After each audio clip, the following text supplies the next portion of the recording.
नमस्ते, म एलबी खडाइत। आज मैले एउटा सानो भिडियो क्लिप चाहिँ बनाउने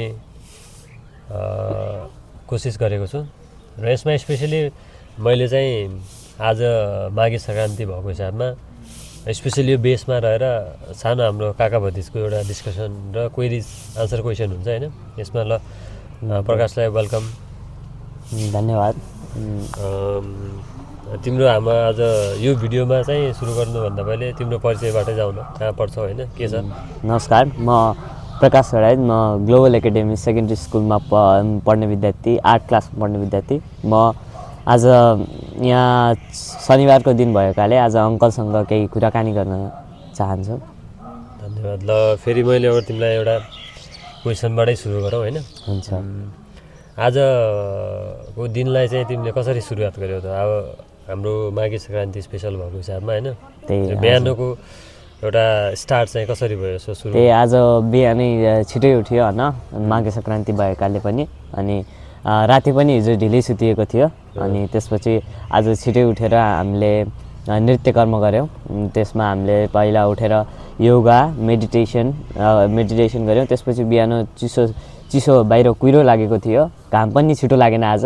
तर बाहिर कुहिरो भएका बावजुद पनि हामीले सबैले नुहायौँ र त्यसपछि नुहाएपछि मैले मम्मीबाट आशीर्वाद लगेँ होइन। त्यसपछि ल ठिक छ।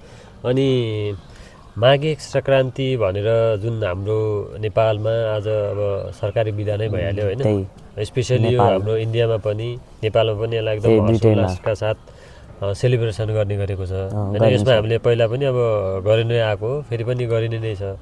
यसमा तिमीले यसको हाम्रो जुन मौलिकता, हाम्रो संस्कृतिको पर्सपेक्टिभबाट तिमीले यसको बारेमा के बुझेको छ? मलाई एउटा यसको बारेमा अलिकति त्यही माघे सङ्क्रान्ति भनेको चाहिँ पहिलेबाट मनाउँदै आएको एउटा सांस्कृतिक पर्व हो होइन। त्यो दुवै भारत र नेपाल दुवैमा मनाइन्छ। भारतमा पनि विभिन्न तरिकाले मनाइन्छ, जुन अलग फरक होला, तर त्यही माघे सङ्क्रान्ति त्यही बेस भएर मनाइन्छ होइन। अनि त्यसपछि यो पहिलेबाट चलिआएको हो र अब पनि यसलाई मनाइनै छ। तर यसको मुख्य विशेषता चाहिँ के हो भने यसले संस्कृति, हाम्रो परम्परा कस्तो थियो, हाम्रो सम्बन्ध कस्तो थियो, कस्तो सुमधुर सम्बन्ध छ भन्ने कुरालाई झल्काउँछ।